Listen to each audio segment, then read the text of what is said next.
Hey everybody, welcome back to my Grow Like a Pro YouTube channel. Today is July the 13th, and I wanted to show you a little experiment that I had tried a couple of months ago, and I should have written down when I had started this off. I will check my notes to see if I took any little pictures or had written a note on when I started these.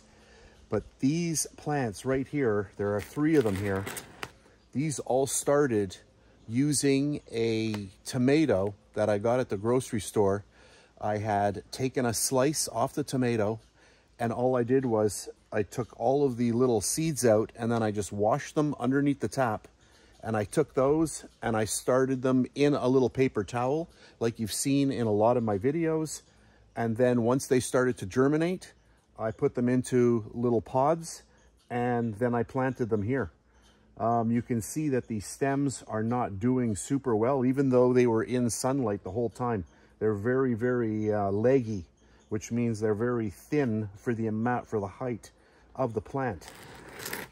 But I thought it would be a good little experiment. Now, some people, what they'll do is they'll take a slice of tomato that have seeds, and then they will take that tomato piece or slice, and they'll place it directly into the soil.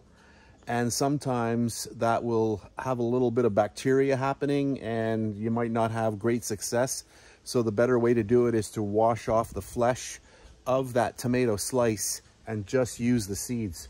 But you can see that it is possible to grow just like that as well. And I'm sure that I'm going to get some tomatoes off this little plant. Not the healthiest looking in terms of thickness, but pretty good nonetheless. So I'm actually pretty impressed that this little technique worked. It was the first time that I tried that.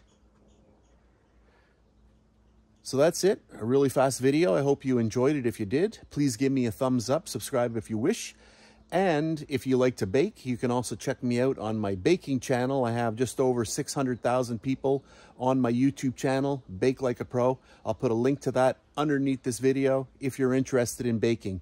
So that's it for today. Thanks for watching, and I'll catch you on the next one. If you made it this far, thanks very much for watching. On the screen, you have 4 choices. You can watch either one of the 2 videos on the left-hand side, or you can subscribe to my channel by clicking at the top. Or if you're into baking, then you can check out my recipe channel, Bake Like a Pro, by clicking down at the bottom.